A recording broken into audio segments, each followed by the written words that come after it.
All right, welcome to another exciting episode of Lubrication Across the Nation, brought to you by Dynamic Green Products. Check them out at changerouroil.com. Remember, bio-based, zero compromise. Today I am here with Cody Gagne out in the beautiful wilderness of Raleigh, outside of Raleigh, North Carolina. We are actually, where technically are we? Garner. Okay. Yep. All right. So right outside of Raleigh. We are here. We are doing an out of doors interview. As you can see, the last few have been in the studio, so this is great to be able to have this opportunity. And thank you so much for joining me. Thank you for having me on this glorious day. We're actually a really nice day. It's beautiful blue skies. It's only mid 40s or so, something like that. Yeah. So Cody, you have been in North Carolina for quite some time. Last couple of decades. Yep. And you are currently with the fire department. Yep. So walk us through a little bit. How'd you get into the fire department action? So it's in my DNA. My father is retired fire, and he's been in EMS his whole life, and my grandfather was prior law enforcement. So it's always been kind of in the blood. For a while there, I tried to outrun my DNA and do all these different things and kind of see where I fit in this world. But when I eventually surrendered to that and answered my calling, it's something I'll never look back on. I always feel driven to serve people, and the cliche is helping people and right. all that stuff. But in reality, we all love loud noises and the action and getting in there and having a good time. That adrenaline rush, right? Oh yeah, absolutely. And how long have you been with the? Few years, I think, coming on 3 years now. Okay. So, and I did a little volunteer EMS there for a while, and I did some ride-alongs with PD, kind of get the trace of all three of them, and figured out fires where I'm happy. Where you like that one, yeah. What's your favorite part of it? I mean, obviously there's the bad parts of fires and things that right. But I mean, as far as like the component that that gets you going the most on why you stay with it. Again, the cliche of the lights and sirens, everybody loves that, but really the brotherhood of it all. We share. It's our second home for 2 days in a row. How does that walk us through a little bit about how that works as far as because a lot of people think, like where I came from, it was in Washington, it was all volunteer, and so you only showed up if the pager went off, kind of scenario. Right. So with us, we work what's called the 48-96. So we'll work for 48 hours straight, and then come off for 96 or 4 days. So we're on for 2 days, then off for 4. Depending on where you're at, some stations are a little busier than others.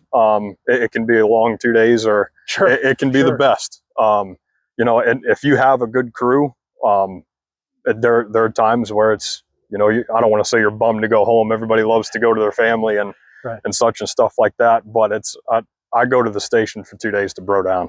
And we obviously it's brothers and sisters. So we got everybody, but it's just a great time.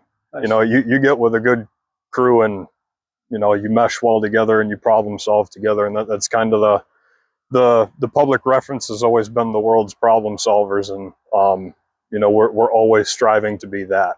And when you have 4 people that are kind of on that same page and getting together to accomplish the same goal, it's pretty awesome. So I'd say the brotherhood of it, but also there's that adrenaline rush of the tones going off and you're running to the truck and hopping in and getting on down the road to whatever it is you're going. Yeah, I was gonna say, not really knowing what you're headed for. Yeah. You kind of find out along the way, sort of. Yeah, whatever dispatch says on the notes, and we can get an idea, but sometimes it's hit or miss. Sometimes they're spot on. Sometimes there's a few details missing when we get there. Yeah. But it's it all. We all go about it with the same mindset, which is we're there to make a difference and to solve the problem. So it's pretty awesome. Well, it's cool to have that. I mean, you're all there for the common goal. Right. Exactly. So you're like, I don't see, I mean, maybe there is, but from the folks that I've known, there's really not a lot of that, like, oh, I'm stuck here with this job. Like a lot of people do it because that's what they're they're wanting to be there for. So it makes it a little bit easier, I think, to take care of those days. It does. Now, so you're going into the holidays too. Is there, for your particular area, maybe it's different for others, but something I was thinking about on my way here is there a season in your area for the high season, so to speak? Yeah. So it's really weird because as building construction changes and, they learn and do new things, you go through these eras where buildings get old, houses get old, things can kind of burn a little bit easier and they get weaker, and electronics can fail. There's so much that changes, and you'll go through these time periods where you can go a whole year and not do hardly anything. And then come to the end of the year, if you're in an area that, you know, some people heat their homes with their ovens, and they find whatever means they can for heat. And you know, fortunately, we live in an area or we operate in an area where that's not extremely common. But you know, it's honestly, it is this time of the year where it's probably the busiest.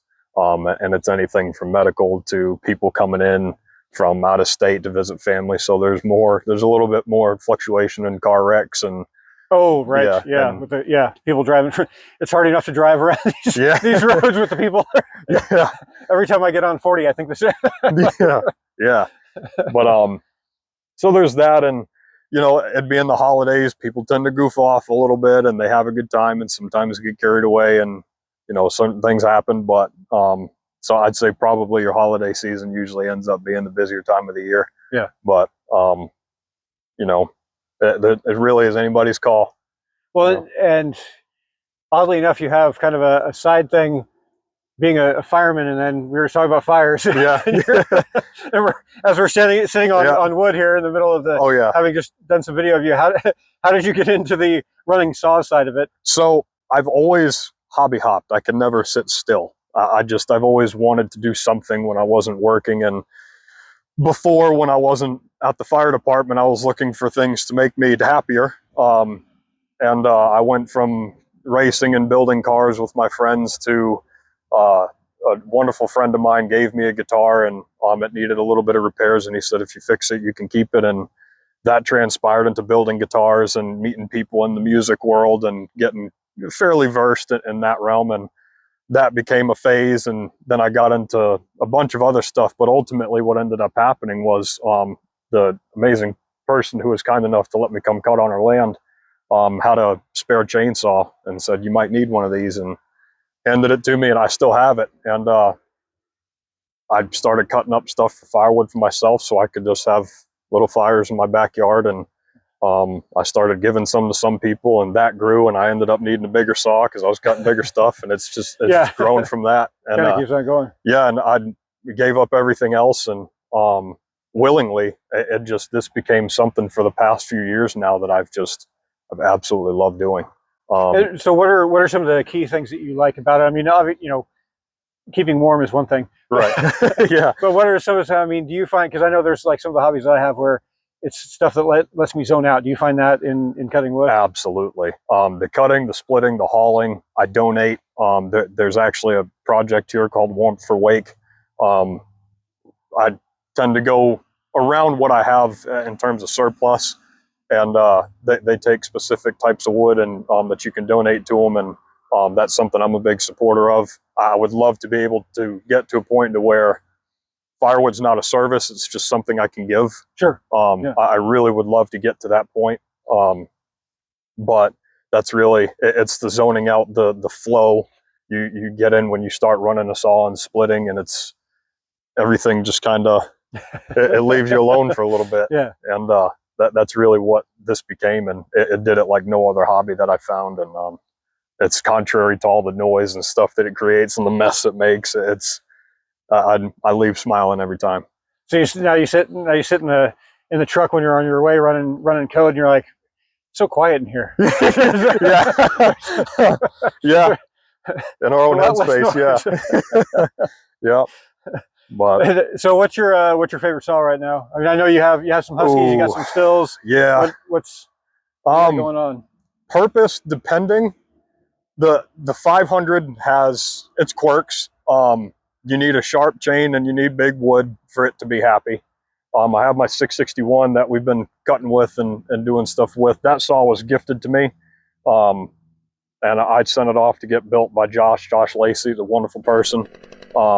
I'd probably have to say my 661. It's the biggest, fastest, loudest. Yeah, you were ripping through earlier when of course, this is the perfect time. I'm going to insert something right now. Ripping right through that log as I was kind of running around you and everything. And, oh yeah. And yeah, it was quick when you were. It was when I wanted to do some slow mo. Yeah, and you were worried about. It goes through. And yeah, it goes through. It goes through for sure. There's that one. My very first big saw that I ever bought was a 1980 048 that I call it the Frankensteel because I've put 3 different saw parts into one to try and get it running, and that's been an ongoing project for the past few years, and I don't think we'll ever be tuned right, but it runs. And I love that thing. My Husky's the 394 that's got a gazillion hours on it. Everything that I have has some kind of story that I attach myself to it. But if I had to say my 661, if I need something that I know can do anything, it's that. It's all purpose. Yeah, that'll do anything I need it to. And do you have a preference on wood? So for firewood's sake, people around here tend to go towards oak. I try and do the best I can. Granted, some of this stuff is a little rotten, but I try and do really good with quality check with oak. White oak is popular. Red oak is wonderful to split. It's soft. Best to do it green. I try and do it green. Ash is okay firewood, but if for what I'm looking to cut, I usually gravitate towards oak. Yeah, towards oak. That makes sense. But the biggest thing, burns nice. It does. Sure. Oh yeah. You set that damper low and just forget about it for a while. Oh yeah. If it's seasoned, you'll be happy. Yeah. Gum is probably the =1 thing I cut the most of. Okay. Sweet gum. All right. Everybody wants to get rid of those gum balls. So, but yeah. So if somebody calls you up, you're like, let me guess. Sweet gum. Yeah. Sweet gum or pine. I got a pine. Yeah. It is interesting too out here. But getting rid of pine, but then putting out pine straw. I don't understand that. Yeah. It beats me. We swept it up back there. And then put it out over here. Circle. Full circle. Get it. So do you have a favorite season out in this area? I'm a big fall guy. I love to be in the mountains. That's my home away from home. The foliage changing and the colors and the temperature's just right. That's when people are starting to think about this stuff, and I'm trying to think how I can do better for the people that are looking for it, whether it's finding the best quality stuff. Oh, yeah. Because whatever I won't offer to the public, I'll burn myself because it's all for pleasure for me. But I try, and fall is usually when the best of everything comes around. The energy's right, and you think better when you feel the best. And you can wear something other than a t-shirt. Yes, yes, yes. Not sweating your butt off. Oh yeah, that's the biggest part. That's my favorite. That first like autumn day you have where you get up and you walk outside and you're like, oh, okay. Yeah, I can breathe. I can throw the flannel on now. And yeah, be comfortable. All right. Yeah. So in all your times cutting, I mean, you started cutting, running different different saws, different woods. All that you're cutting. You not all that long ago came across DGP. Yes. And as a new product, and you came across it via Buck and Billy Ray. That's correct. Which, shout out to Buck. But came across it on his channel. Tell me a little bit about your experience with it. So he had obviously stated he tested it for a while, and going out to Buck and Stock, and when I find something I like, I stick with it, and it can be kind of hard to change me from that, and perhaps it's something I need to work on, but I've learned a lot from him throughout the years watching his channel and taking in some of the things that he shared. So when he started talking about DGP, I went looking for it at stores and couldn't quite find it, and Buck and Stock, and he had the sample bottles of it, and I took one home and I tried it, and I just remember I had a really dirty chain. I just cut pine with it, and it was on my 372, and I threw that on there and I started running it, and I pulled it off, and the sun had just hit it just right where it reflected, and I looked at it, and it cleaned the chain, and I was like, this is decent stuff. So I ordered a gallon of it, and one turned into a few, and I started running it on the big saw and the bigger bars, bigger chains, different woods.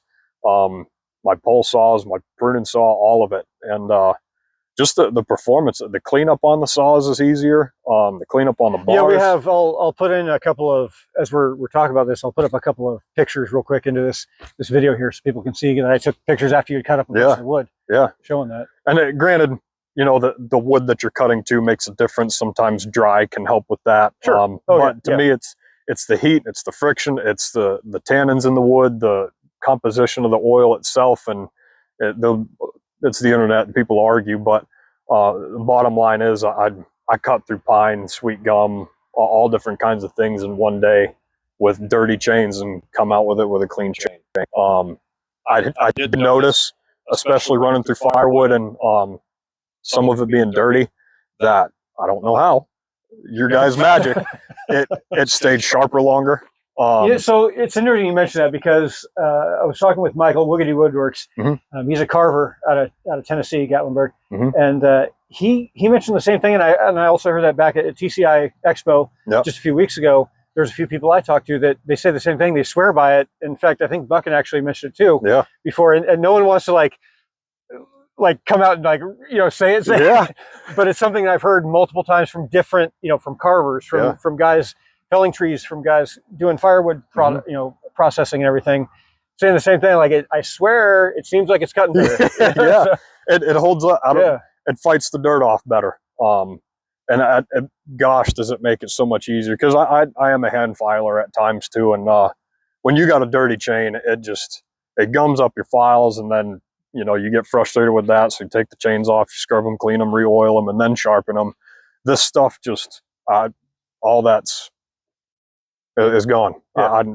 You've seen my chain. I can sit there and take a file to it right now and be fine. Oh yeah, it's nothing. Nothing stuck to it whatsoever. No. Well, that's what I love about it. When I first started using the bar oil, is that I love all the DGP products, but one of the things I love most is the bar oil, because of the fact that, and I've said this before, that I don't like to clean up at the end of the day. When I'm tired, I'm done. Like, the last thing I want to do is I still got, it's like cooking a big meal, and then you got those dishes that you got to take care of. So it's nice when you have a product where it's like, don't have to worry about that part. You still, you got to maintain things, obviously, but not nearly as much. That's it made that easier. Like the dust and stuff and grime that collects on the inside of the clutch covers.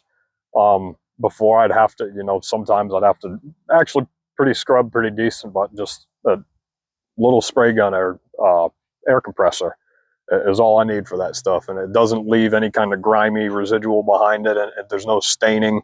Like with some other traditional bar oils, but it's great stuff. That's all I use now. How long have you been using it now? About a year. About a year. Okay. About a year. All right. Yep. And you're not going back? No. No. And this is not a paid promotion by any means. No. You heard him himself. He was talking about ordering it. So. Oh yeah. And I would too. It really. I'm actually trying to work on getting two of the local power equipment stores that I go to try and keep it stocked locally, because I have no issues ordering it. Obviously, if I'm in a pinch and I need to go down the road and grab one. Well, it helps because shipping is these days is expensive. So it's when you can go to a store and pick it up off the shelf. Exactly, but also I'm a firm believer in an honest company trying to grow, and people out here doing this type of work. Like, there's a good product out there. I want them to know about it.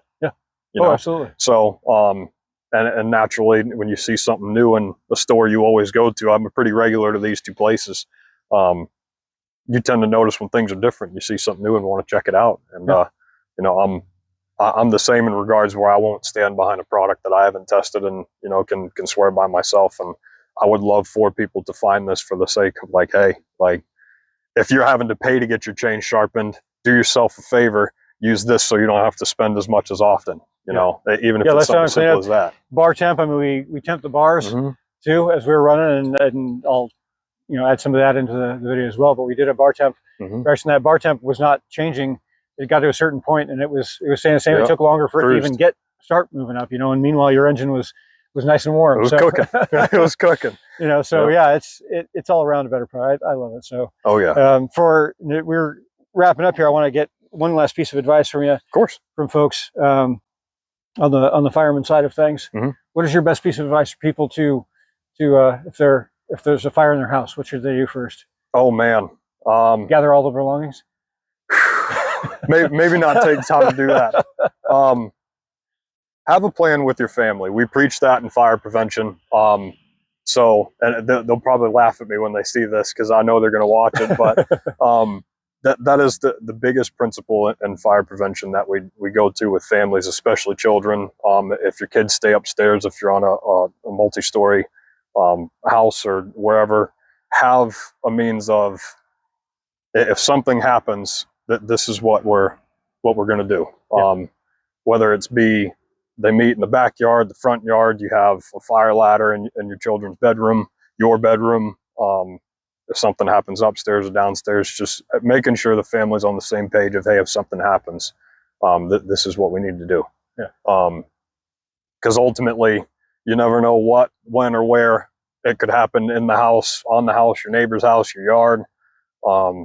It's so hard to kind of come up with a scenario for that versus just making sure. It's hard enough for me to not stub my toe when I wake up randomly in the middle of the night, let alone gathering everyone and getting out the door. Exactly. So if you have that, that emergency family plan in case of emergency, this is what you need to do. Nice. Trust your kids, talk to them, practice it with them. That's probably the biggest thing. Yeah. So, and getting the kids not to be afraid of us if they see us in gear. So. Also a good point. Yeah. Also a good point. Take them by your local place.